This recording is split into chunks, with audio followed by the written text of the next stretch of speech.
기도하시겠습니다. 새로운 날을 선물로 주신 하나님 감사합니다.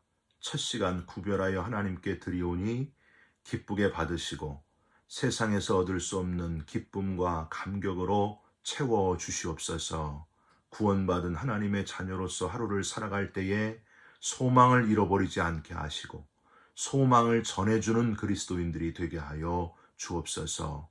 답답하고 괴로운 마음은 이 시간 다 떠나가게 하시고 하나님이 주시는 신비한 위로와 힘을 얻는 이 시간이 되게 하여 주옵소서.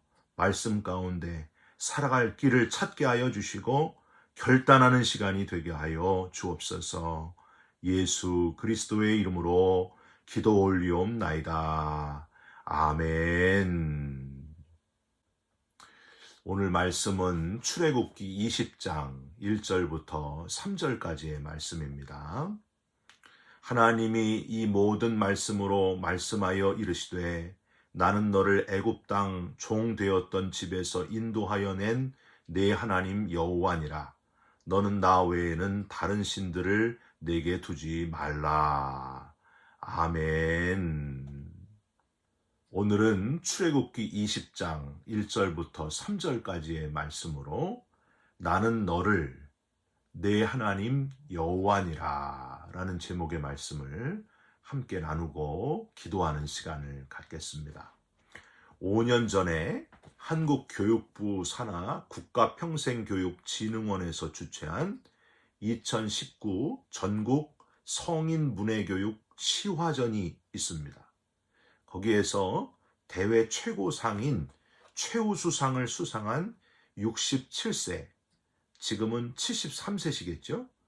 윤천수님의 글과 그림, 연애 편지가 있습니다. 보이시나요?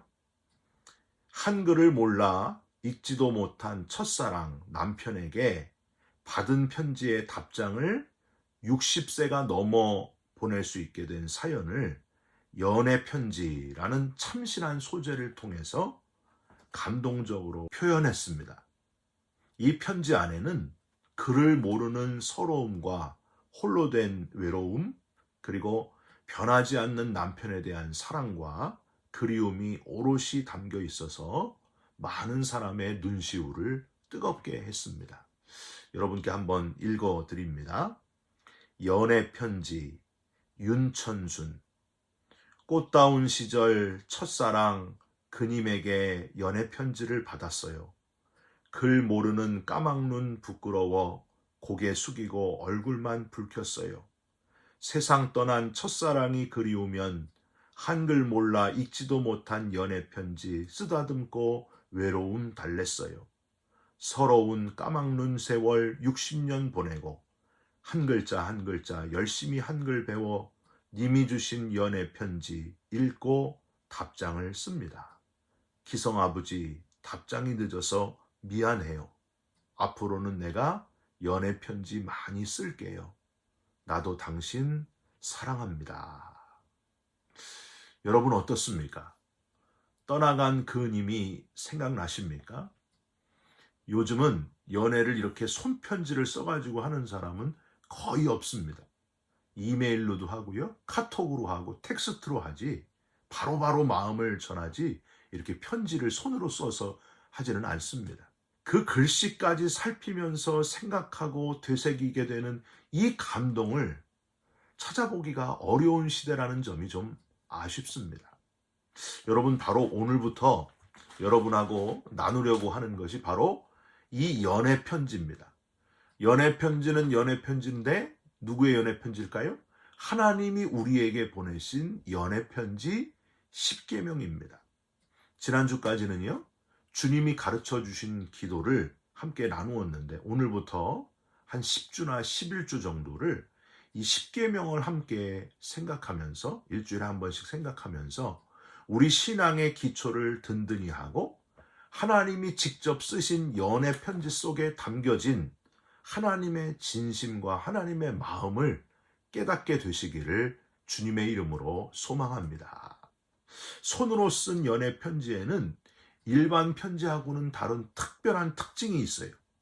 한 글자 한 글자 정성스럽게 썼고 진심을 담았으며, 윤천수님의 편지에도 보셨겠지만은 거기에 그림도 그려질 수 있고요. 때로는 음악이 담길 수도 있습니다. 엄청난 에너지, 자기 스스로도 컨트롤이 안 되는 놀라운 폭발적 에너지가 연애 편지에는 담겨져 있기 때문입니다. 여러분, 제가 25살 때였던 것 같아요. 처음 소개팅에서 만난 여학생이 직업이 초등학교 선생님이었는데 제게 애프터 다시 만나기를 원하면서 보낸 메시지가 있습니다. 그때는 이제 삐삐를 썼거든요. 거기 녹음을 할 수 있었어요. 제가 딱 음성 사서함을 이렇게 여는 순간 저는 깜짝 놀랐어요. 바이올린으로 녹음이 되어 있는 거예요. 직접 연주한 그 바이올린 음악 찬양이 얼마나 구구절절하든지 그 음악 속에서 그리워하는 마음을 아주 충분히 느낄 수 있었습니다. 그렇습니다. 하나님이 이스라엘 백성들에게 쓰신 연애 편지 10계명에도 특별한 특징이 있다고 하는 거예요. 우선 하나님께서 손수 친히 쓰신, 친히 한자 한자 쓰셨고 오래오래 없어지지 않도록 돌에 새겨 넣으셨다 하는 것이 특징입니다. 신명기 9장 10절이에요. 여호와께서 두 돌판을 내게 주셨나니 그 돌판의 글은 하나님이 손으로 기록하신 것이요 너희의 총회의 날에 여호와께서 산상불 가운데서 너희에게 이르신 모든 말씀이니라. 모세는 눈으로 하나님의 등을 본, 직접 하나님의 등을 본 세상에서 유일한 사람. 그래서 참 부러워요. 그런데 두 돌판에 하나님이 직접 손으로 써서 기록하여 새겨 넣으신 10계명을 가지고 내려오고 있는 그 모세의 심정을 한번 생각해 보시기 바랍니다. 여러분, 얼마나 떨렸겠어요? 얼마나 이게 막 참을 수가 없었겠어요? 이 감격, 이 놀라운 일, 세상에서 가장 떨리고 말할 수 없는 감동으로 가득 찼을 겁니다. 온 우주를 만드신 창조주 하나님이 내게 그리고 백성들에게 직접 쓰신 편지를 손에 들고 가는 그 감격. 사랑하는 성도 여러분, 저와 여러분도 매주일 예배 드릴 때마다 만물을 지으신 하나님이 우리와 함께 계시고 친히 기록한 계명을 기초로 쓰여진 이 성경, 하나님의 말씀이 우리 손에 주어져 있다는 것에 감격하시고 감사하시고 뜨거워지시기를 주님의 이름으로 부탁드립니다. 또 다른 두 번째 특징은 이 친히 새기신 10계명은 한 번이 아니고 두 번이나 직접 쓰신 계명이다 하는 겁니다. 처음에 모세가 감격에 가득 차가지고 10계명을 들고 백성들 가까이에 갔을 때 여러분, 모세가 뭘 봤습니까? 아론이 만든 금송아지를 중간에 놓고 온 백성들이 춤을 추고 있는 모습을 보았습니다. 얼마나 화가 났겠어요. 너무 화가 나가지고 그 귀한 하나님이 새겨주신 돌판을 그냥 깨트려 버립니다. 던져서 깨트려 버려요. 사랑하는 성도 여러분, 저와 여러분도 이런 거룩한 분노의 사람이십니까? 아니면 혹시 돈 때문에 혹은 다른 것 때문에 막 화를 이기지 못하는 분노 조절 장애를 가지신 분이십니까? 여러분, 바라기는 우리가 그냥 좋은 게 좋다고 항상 잠잠히 있어서는 안 됩니다. 우리가 화낼 때가 있어야 돼요. 언제 화내야 되느냐? 하나님의 영광이 가려질 때는, 그때는 화내시길 바랍니다. 그걸 뭐라 그래요? 거룩한 분노라고 하는 거예요. 평상시에 다른 것 때문에, 세상에 있는 것 때문에 화내지 마시고 거룩한 분노의 사람 되시기를 주님의 이름으로 부탁드립니다. 자, 이렇게 돌판이 깨지고 나니까 하나님이 모세에게, 모세야, 내가 처음에 썼던 거 너 기억하지? 네가 기억하는 대로 네 손으로 다시 써봐라. 귀찮구나. 그랬을까요? 아닙니다. 출애굽기 34장 1절 보세요. 여호와께서 모세에게 이르시되 너는 돌판 둘을 처음 것과 같이 다듬어 만들라. 내가 깨트린 처음 판에 있던 말을 내가 그 판에 쓰리니. 하나님은 모세의 거룩한 분노를 동감해 주셨고 다시 또 직접 손수 10계명을 두 번째로 또 기록해 주셨다고 하는 사실입니다. 하나님이 백성들을 미워도 다시 한번 사랑해 주셨다 하는 걸 우린 여기서 깨달을 수 있어요. 하나님이 직접 쓰셨고 친히 2번이나 써주셨다는 것은 여러분 보통 의미가 아니잖아요. 우리에 대한 마음이 보통 마음이 아니라는 거예요. 우리에 대한 애정이 그냥 애정이 아니라는 거예요. 사람이 썼다면은 시대마다 다르게 적용될 수도 있고 환경의 제약을 받을 수도 있는데요. 하나님이 쓰셨다면은 시간의 제약을 받지 않습니다. 여러분 하나님을 뭐라고 해요? 처음과 나중이라, 알파와 오메가다, 그렇게 표현하잖아요. 왜 그래요? 시간을 창조하신 분이 하나님이시기 때문입니다. 세상을 시작하신 분도 하나님이시고 세상을 끝내실 분도 하나님이십니다. 그러니까 이 십계명은요, 익스파이어가 되지 않는 거예요. 처음과 끝이, 온 세상 시간의 처음과 끝이 하나님의 손에 있기 때문입니다. 그 옛날 몇천 년 전의 사람들에게도 적용되지만은 바로 오늘을 사는 우리에게도 적용되고요. 심지어 미래에 살게 될, 주님 오시기 전까지 살게 될 모든 사람들에게 해당되는 것이 바로 이 십계명이라고 하는 거예요. 신명기 5장 1절부터 3절입니다. 모세가 온 이스라엘을 불러 그들에게 이르되 이스라엘아, 오늘 내가 너희의 귀에 말하는 규례와 법도를 듣고 그것을 배우며 지켜 행하라. 우리 하나님 여호와께서 호렙산에서 우리와 언약을 세우셨나니 이 언약은 여호와께서 우리 조상들과 세우신 것이 아니요 오늘 여기 살아있는 우리, 곧 우리와 세우신 것이라.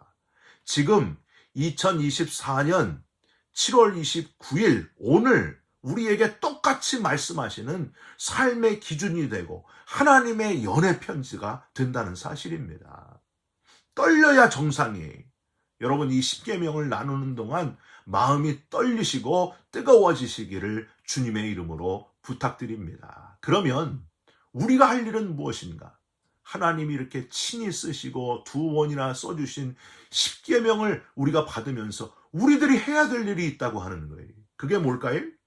십계명을 볼 때마다 영원한 하나님 나라 시민권자로 신분이 급상승한 그 감격을 가지고 신분이 확 달라진 사람으로 성숙한 사람으로서의 의무를 다하면서 살아야 됩니다.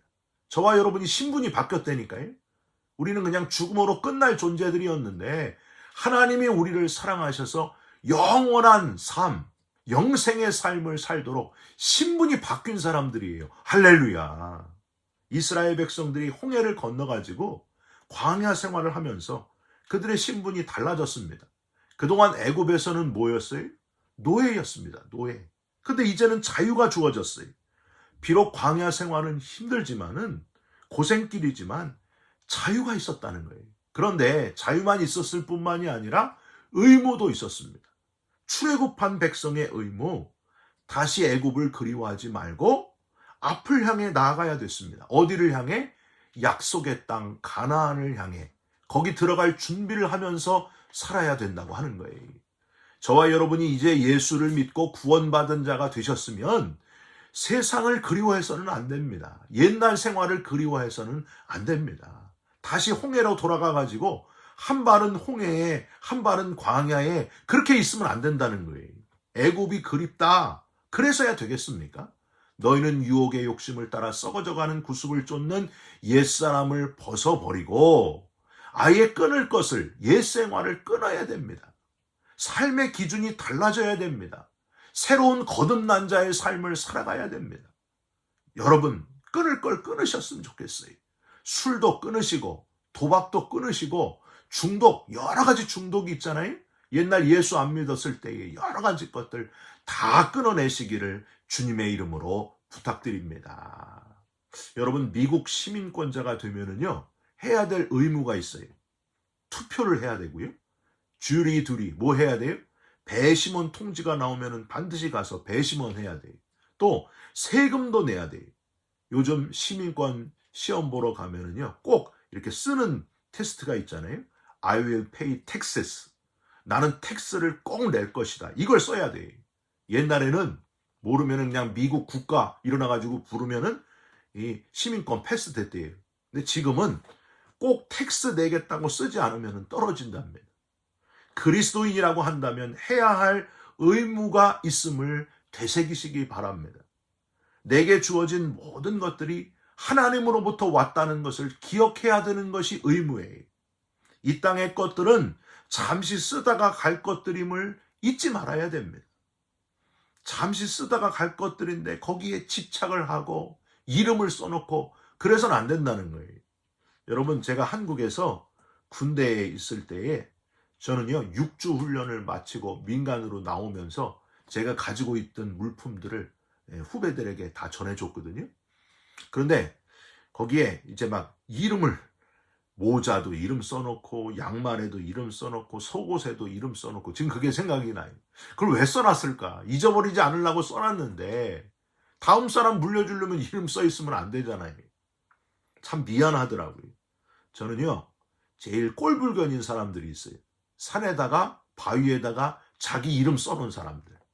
얼마나 꼴불견인지 몰라요. 또 미국에 있는 산에다가 왜 한국말로 자기 이름을 써놔요?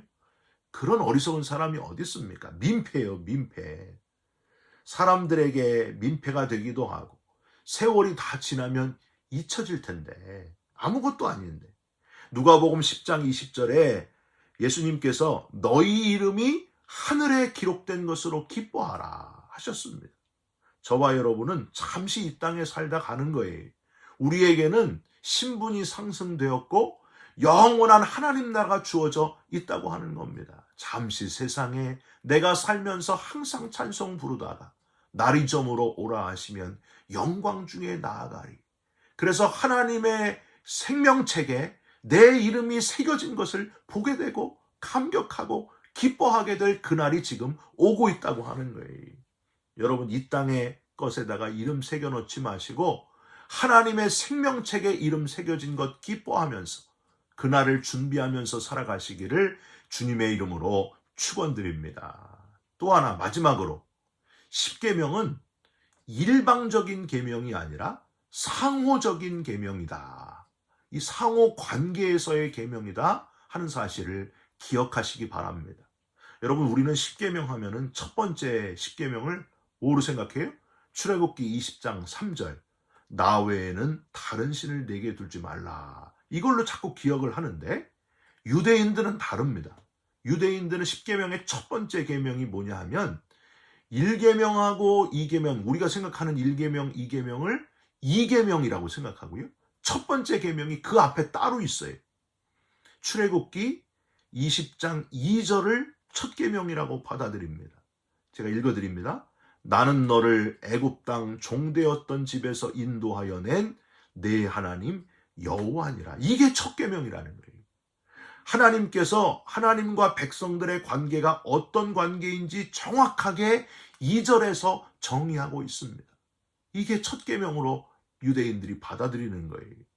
1인칭과 2인칭 표현을 강조하여서 나는 너를 내 하나님 여호와다. 즉 내가 너를 출애굽시킨 하나님이다. 내가 너를 구원했다. 나는 너의 하나님이다. 너랑 나랑 보통 사이가 아니다. 보통 관계가 아니다. 이게 첫 계명이라는 거예요. 여러분, 지금 하나님과 보통 사이가 아니십니까? 하나님과 관계가 뜨거우십니까? 제 20년 신학교 20년 선배 목사님 중에요. 신학교 때 대자보를 학교 전체에 10장이나 모든 학생들이 보도록 붙이신 분이 있어요. 그거 쉬운 일이 아닌데 왜 붙였을까요? 아무개는 내 거야, 건들지 마라. 이렇게 써놨어요. 신학교 1학년 들어온 사모님이 너무 예뻐가지고 놓칠 수가 없어가지고 그 사모님 이름하고 자기 이름을 전교생이 보도록 아무개는 내 거다, 건들지 마라 이렇게 해가지고 대자보 10장을 전교생이 다 보는 데다 붙여놨다는 거예요. 여러분, 사모님은 창피해가지고 도저히 얼굴을 들고 학교를 다닐 수가 없었답니다. 그래서 목사님하고 결혼을 할 수밖에 없었대요. 여러분, 하나님이 나는 너를 난 내 하나님이다 하신 이유를 아시겠습니까? 나는 너의 하나님이다, 건들지 말아라. 누구도 건들지 말아라. 이런 사랑의 편지, 연애 편지가 바로 십계명이라는 거예요. 넌 내 거다 하시면서 이것은 하고 이것은 하지 말아라 하고 말씀하신 것이 바로 십계명이라고 하는 겁니다. 하나님의 연애 편지. 여러분, 하나님의 마음, 그 애틋한 마음, 사랑의 마음을 십계명을 묵상하시는 가운데 다시 느끼시고 뜨거워지시기를 주님의 이름으로 축원드립니다. 기도하겠습니다. 하나님, 우리를 너무나 사랑해 주셔서 감사드립니다. 친히 돌판에 손수 계명을 써주신 것, 한 번이 아니라 두 번이나 써주신 그 사랑을 잊지 않게 하여 주시옵소서.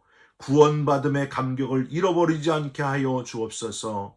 나는 너를 애굽에서 인도하여 낸 내 하나님 여호와다 하시는 하나님의 마음을 깨닫고 할 것을 하고 하지 말아야 될 것을 하지 않는 하나님과 아름다운 상호 관계를 다시 회복하는 우리 모두가 되게 하여 주시옵소서.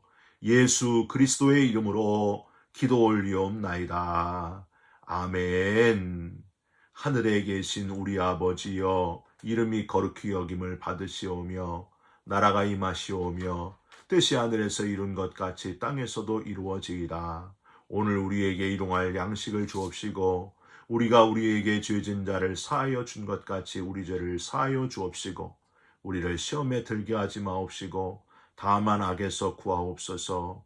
나라와 권세와 영광이 아버지께 영원히 있사옵나이다. 아멘. 사랑하는 성도 여러분, 하나님은 지금도 저와 여러분과 연애 편지로 소통하기를 원하십니다. 십계명을 묵상하시면서 하나님과 다시 뜨거워지시는 저와 여러분들이 되셨으면 좋겠습니다. 여러분 사랑합니다. 축복합니다. 감사합니다.